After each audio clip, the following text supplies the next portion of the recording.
Hey friends, and welcome back to Extraordinary Strides. It feels so good to be back behind the mic. This is my first official episode since running the Sydney Marathon, and not just any marathon, but the one that earned me my 7th World Marathon Major Star. Today I'm going to take you behind the scenes of that journey from the expo to the finish line and beyond, and sharing what it meant to finally complete this goal. Plus, I'll give you an update on the Retro Reboot wrap-up, what's ahead in October, and some practical tips for tackling that jet lag, or giving you a little bit of my behind-the-scenes reviews of the two methods that I used. I can't wait to get into this conversation. So my friends, as you may or may not know, I have tackled the Abbott World Marathon Majors, and after Tokyo and getting my official 6-star medal, I thought I was done. But then the World Marathon Majors added in Sydney, and there's more coming up and down the pike. But for now, let's talk a little bit about Sydney. We're going to talk about the fact that it really was a very different training cycle for me. I can honestly say that this is by far the hardest course of the majors, but those hills that I tackled in North Carolina did come in handy. Before we even get into the course and what you can expect for Sydney, especially as that ballot is opening up and you may be considering throwing your hat into the ring to take your 26.2 down under, let's start at the expo, because that's where I think it really hit me that I was about to earn my 7th star, and that is because they did such a fantastic job of really welcoming and giving a lot of notice and kudos and applause to the 7-star finishers that were there to tackle that weekend. And also, I want to thank all the volunteers that made that expo possible. The energy that Sydney and the volunteers at the expo had was absolutely electric, because they were so excited to be the 7th world wonder, if you will. The logistics for the expo, well, my friend, they were good. I think there are some things that they're going to need to iron out as this continues to grow in popularity. But I will say that it was relatively smooth. I had no hangups. I got what I needed from the experience in terms of picking up my bib, getting some really fun photo ops. I went with a couple of gal pals that were going to be running as well. So I can honestly say that we all were able to get in and out relatively quickly. There was really no issue. This is the first time that I can say that I have had to reserve a very specific window for a major, but that may be something that we're seeing a little bit more in the majors coming on for the expo. And they had a lot of flexibility within that. I think they were really just figuring out how to logistically on-set all of the individuals that are coming in. Now, I will tell you, I went on the second day of the expo. Reports from the first day of the expo weren't quite as favorable. I heard a lot of things got sold out. There were a lot of logistical challenges. And I can honestly say that by the time I got in the second day, most of those things had been worked out. So I did not experience all that. If you do not know, I'm also not a huge swag person. Like, I don't need to buy a lot of things at the expo. I will say from what I saw, it was a little messy in terms of how they approached those Sydney Marathon swag from their official sponsor, and that area was a little bit different. But all in all, it did appear that most folks were able to snag what they wanted at that specific portion of the expo. Again, the World Marathon Majors definitely brought it. Abbott had a really great setup for folks to get photos and to show off their 7-star compression sleeves that were given to us and take our photos with all of the really fun aspects of tackling that journey. It was great to see that this particular race also brought out a lot of female finishers. You know that I've always been really forward in its mission to get more women into the World Marathon Majors track, and we're seeing that happen, and we definitely saw it at Sydney. That was incredibly exciting. Now, I will say from that experience that I can tell you that there were some ups and downs in the actual process of race day. By far, Sydney gets top marks. I mean, absolutely A++++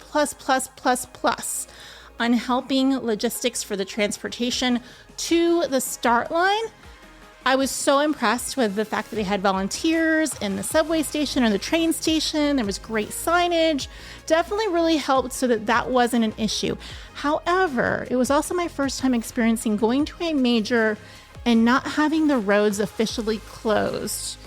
I think Sydney will probably change that in the upcoming years, as I saw quite a few runners that maybe were anxious or maybe running late to their starting corral time try to take on some of the traffic that was there, and it wasn't necessarily something that I have ever experienced before. So luckily, from what I saw, everybody stayed relatively safe, but I think that could definitely be tightened up. So keep that in mind. If you do decide to take Sydney on as your next adventure next year, please, please, please, my friends, allow yourself plenty of time to get to that start line. Now, I did allow myself plenty of time to get to that start line, but when I got there, I wasn't allowed into the corral. Wah, wah. Or even the area, not even the starters village. I was on the outside of the starters village as they prioritized the really small space for the earlier corrals. I will say this is also probably a logistical hiccup. There weren't as many porta potties as they likely needed to have them. What I heard from other runners that had run Sydney before is that they had twice the amount of porta potties that they did the previous year, but they also had more than double the amount of runners. So keep that in consideration as well. A couple of gal pals of mine actually were able to use their restroom before leaving their hotels, and I think that they may have made out better than I did, as I ended up standing in my longest to-date wait for a porta potty around 75 to 80 minutes. I've never experienced that, and although I got there incredibly early, I can honestly say this did throw me for a loop, as I had to hurry up and rush to try to get to my corral in time.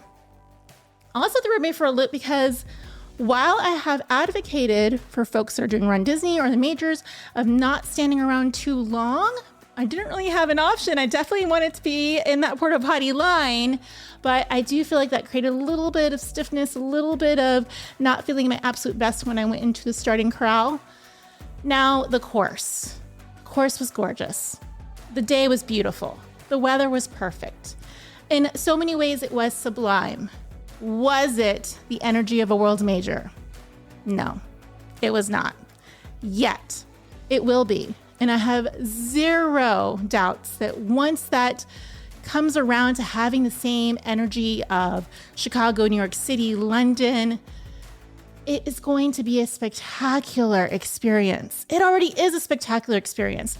But if you're going on to Sydney after channeling that energy from New York City or Chicago, do expect it to be a little less crowded in terms of cheering and support. The volunteers did amazing work. They definitely had a great connection to the community and cheering us on. I will say Sydney did a great job of having different spots throughout the course of entertainment and to keep us going, but the crowd support, the community support just was not there yet. Now, this isn't the first time that we've seen this happen. This is something that does tend to happen for the newer majors. You have heard likely Tokyo came around a little bit later through in terms of the amount of crowd support that it had. I fully suspect that Sydney will as well. The energy, though, around the actual marathon events was palpable, was electric, more than made up for it. And that's okay, because I just threw on some Nate Barsgetti and his latest bio of Big Dumb Eyes, and that got me through those lulls when there was nothing else going around. And again, the course was absolutely beautiful. I will say that those hills towards the end, they are something you should really consider to have in your training, of not just training for hills, not just doing hill repeats, but consider adding hill repeats at the end of your long runs to practice those fatigue legs going up and down. Both the up and the downhill are pivotal so that you feel your absolute best come that finish line. And what a finish line is it? Truly, of all of the World Marathon Majors, this may be the most spectacular finish line, finishing right at the Sydney Opera House. But be prepared, my friend. If you've done New York City, you know what I'm talking about. You know how you're finished, but yet you're not finished. You're walking and walking and walking and walking and still walking more. Well, Sydney had a little bit of that as well, too. Because you have that spectacular finish at the Sydney Opera House, they have to funnel the runners out into a finisher's village, and the finisher's village is about a mile away from the actual finish line, or a couple kilometers if we're going to get super fancy, which basically means that you need to be prepared to continue going even though you have finished your entire legs. Hopefully you feel elated from crossing that finish line. You feel fantastic and energized, or at least you're really excited to be able to get back to your room and shower and sit down. Whatever the case may be, do know you need to prepare for that. But as not just with Sydney, that is something you should likely prepare for any of the World Marathon majors. But I will say this felt a little bit more like New York City in terms of how much you had to continue going. Now, what lessons did I learn specifically from this race? Well, I learned that you get the race that you trained for. My training season had its own little hiccups. I was consistent, so I felt good from start to finish, but I didn't necessarily feel like it was the strongest race that I have ever had. Wasn't the worst race. It was just the race that I had trained for. And I think that that's really important that you keep in mind. Also really important to keep in mind to have the right mindset as you approach the race, knowing that not every season will be the season for your strongest race, nor should it be. You should have some races that you do just for the joy. And I think that when it comes to the majors, especially when you're traveling 14, 15, 18, 20 hours to get to some of these locations, you have to take that into consideration. So I did discuss before heading out that I was using time shifting. I did. I 100% committed. I committed so much, my friends, that when my time shifting app told me not to have caffeine, I actually did not have caffeine. And if you know me, you know that that is big commitment there. That may be the strongest of all commitments, which was very sad because Australia has some amazing coffee. But needless to say, I fully committed. It was a tough transition, even with using FlyKit, even with using the Blu-ray blockers, even with using the supplementation that came through and shifting my times and taking naps when it said to take naps and reducing coffee and all of those different things. It was a tougher transition. I do feel that it takes a few days, if not longer, to really get into the swing of things. I feel like I was likely getting into the swing of things the day after race day. And that's kind of what the time shifting app did tell me that was going to happen, which is okay, my friend, because again, I knew that going into it and I was still really loving the energy of being there for that 7th World Marathon Major. However, I want you to keep that in mind. Does not mean that you cannot PR at these races. Just keep in mind that you will be impacted by it. One of the big positives that I can share, though, is that despite the fact that I had to take 3 different planes, and I feel like I took planes, trains, automobiles, and even ferries to get to this particular race and to make this trip happen, that you still need to take care of your body and taking in those supplements. And I'm so excited to report that I didn't get sick throughout this trip, which is a huge deal considering, again, you're going through that really dry air of being in the airplane. Your sleep is a little thrown off. So from that perspective, I have to say that the time shifting supplementation of FlyKit and the time shifting hours and shifts of when to eat and what to eat really did work for me in terms of keeping me at least feeling my healthiest in that perspective. Now, I will say, my friends, the thing to note about finish lines in general, whether it's at the Sydney Opera House or the finish line of your local 5K, they are magical, but they're also just the starting point for what comes next. And that's where we're headed right here now, because here back at home, I had folks tackling the retro reboot within the Extraordinary League, and you guys were crushing it, my friends. I'm so excited to see how many people really brought it every single week. It was a really fun reset. It reminded us to return the foundations, dust off the basics, rebuild strength and consistency. And so many of you in the league showed up beautifully through this. I want you to remember this wasn't just a short-term challenge. It's about laying down the bricks for what comes next. And what's coming next here in October is that we've got a new challenge lined up. And my friends, if you've been listening to the podcast and you're wondering what the Extraordinary League is all about, well, let me tell you, it's a group of athletes that are all about consistency, connection. And here for October, we're taking it up a notch and adding in a hint of spooky season fun. So for those of you curious about this community, I want you to consider This may be the challenge for you to join us at the Goal Friend Gauntlet or the Coven Clash. It is a team-based challenge where duos work together to move their squad forward. So it has that support, accountability, and you get to meet an incredible community of people chasing after big, audacious goals. So with that said, if you want more information, head to episode notes. You'll see the link there.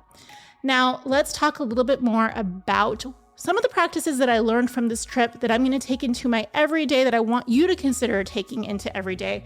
So with jet lag, or trying to avoid jet lag, a few different things came to mind that I think we can implement in our everyday life, which is to really keep that structure of your waking time and your sleep times so that you can be strategic with it, using light to your benefit, having that morning light to help you reset your body clock and avoiding those bright screens at night.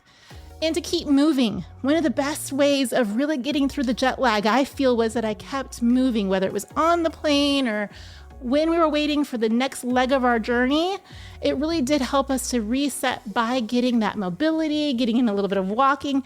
And I feel like from day to day, regardless of what's going on in your life, keeping moving is going to be a really important element to help you feel your best. What I also loved about the lessons that I learned was anchoring our day with those really important, nutritious, and delicious meals.